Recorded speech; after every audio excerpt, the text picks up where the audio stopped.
The concept of Thomasland has been around for nearly 25 years, first starting in Japan in 1998. The idea continued forward when another was built in Britain at Drayton Manor Theme Park in 2008. However, for years, Thomasland was something American fans couldn't experience unless they went on an international trip or went to Six Flags, and even then, the branding was removed sometime in the early 2010s. However, that all changed in 2014, when Edaville Family Theme Park announced their own Thomasland.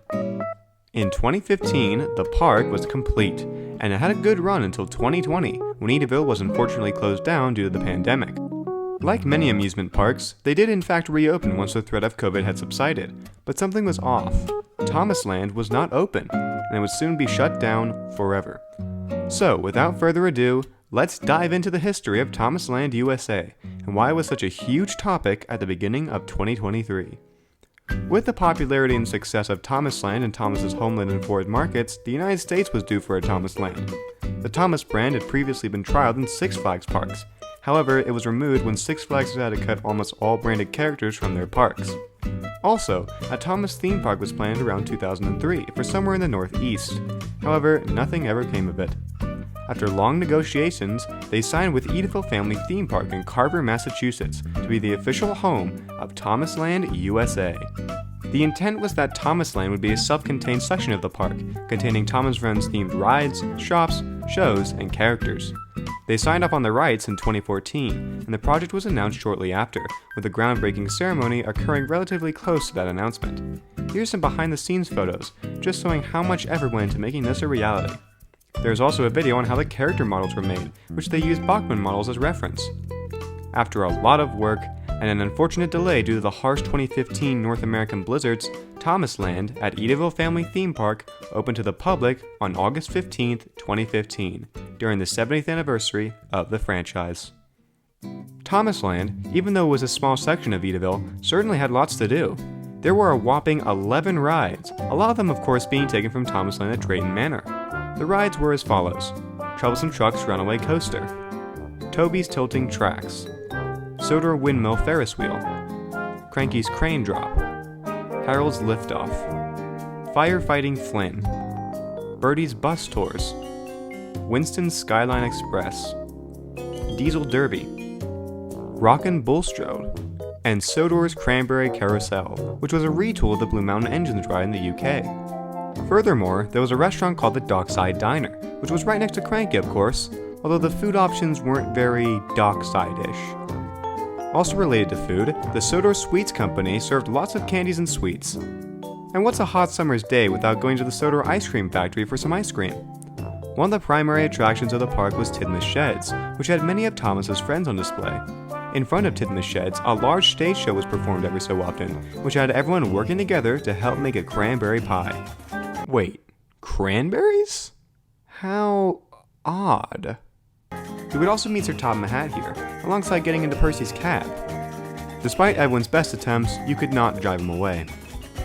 The Sodor theme was very prominent, with things such as the old post office and a neat Sir Topham Hatt fountain. There was also the Sodor Balloon Factory, which was clearly a watermill. Don't know what that's about. Of course, there was the Sodor Play Zone, which was an indoor play center, something all kids love. There was also the Nafford Station Gift Co., the gift shop, carrying lots of Thomas merchandise. Fun fact, the name of the store was decided through a competition to think of a good name that would suit the park. It was won by fellow Thomas fan, the Milan Tuner.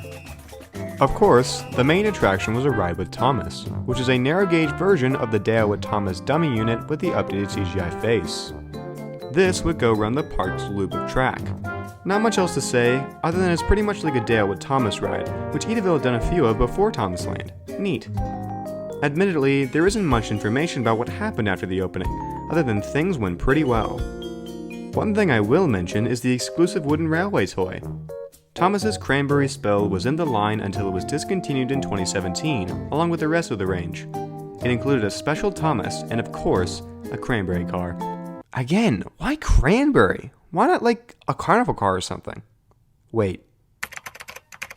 Ah, here we go.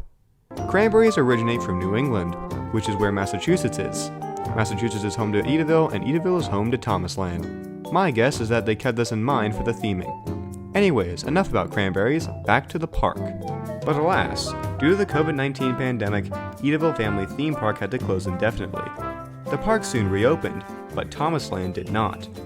To fans' nationwide disappointment, Thomasland was announced not to be returning in 2023, as the deal between Edaville and Mattel, quote-unquote, hadn't worked. This, as it would turn out, was only a scrape of what was really happening. In January of 2022, Edaville sued Mattel for a number of charges, including fraudulent inducement, breach of contract, breach of implied covenant of good faith and fair dealing, and unfair trade practices. Basically, they felt that Mattel had lied to them and went against their agreement. Edaville's argument stated that the Thomas brand representatives made multiple false claims about the park's success and were difficult to work with. They also wouldn't allow them to get merchandise from third-party companies, so everything was far more expensive. The biggest issue with this lawsuit was that the Thomas licensors were not wanting to get into sensory days that Edaville would put on. 2 instances show that the representative, quote, doesn't want to get involved with that. I personally find this frustrating. Thomas has captured many members of the autism spectrum, and in the UK, they have done many events in collaboration with the National Autism Society. Thomas, to this day, is still aware of its autistic fans, and even added Bruno the Brake Car in All Engines Go, the first confirmed character to have autism. Finally, the last straw was that Mattel built Thomastown at Kennywood Park in Pennsylvania. This was a breach of contract, as they illegally made an amendment so Edaville wouldn't have a say in this. Due to all of these instances, Edaville reported hundreds of thousands of dollars in losses, including ticket sales and park attendees, which inevitably led to this lawsuit. There were a whole lot of other issues in this lawsuit, including but not limited to Mattel giving Edaville false numbers in attendance and profit, scheduling fewer Dale at Thomas events after the park opened, and other illegal amendments to the contract. As it seems, the case has been quote-unquote solved, as both parties came to an agreement, which I firmly believe that Mattel just gave Edaville a whole bunch of cash and told him to leave them alone. Since August of 2022, no updates have been given from either party regarding the suit. About 5 months later, it was announced that Edaville would not reopen Thomasland, and that was that. It wasn't the best end to Edaville and Mattel's partnership, but at least things have been sorta solved. In 2023, tempers flared when the fandom discovered this lawsuit. Across social media, everyone was extraordinarily upset, and even stated that Mattel had made Bruno as a marketing stunt. However, many people who work on the All Engines Go show, including producer Rick Sullivan and writer Daniel Stormshare, have confirmed in no way Bruno was a stunt, and that he was passionately made and his creators were careful in making him non-stereotypical. But regardless, in my eyes, it's truly unfortunate that Edaville had to close. I honestly really wanted to go, but I know I've got Thomasland at Drayton Manor, which admittedly seems like a more fun experience. While at a glance, Edaville seemed like a fun, cranberry-infused venture, it only ended up in a mess, and it of course led to the unfortunate lawsuit. Edaville is still thriving though, and has actually renovated Thomasland into Alpine Village, a whole new experience, which opted to rebrand all the Thomas rides into their own attractions, which honestly looks very nice. Edaville has welcomed the Thomas brand back though for Day Out with Thomas events. Despite their poor experience, Mattel plans to have Thomas soon return to the US theme park world, with a whole new area in Glendale, Arizona, for the new Mattel experience that is coming to the valley. A lot of the same attraction ideas from Edaville will be here. The park is scheduled to open sometime late 2024, so I suppose we'll just have to stay tuned. I hope you all enjoyed this one. It was sure a fun one to research, and I may be interested in doing more Thomas theme park videos. Sound off in the comments if you want to see more.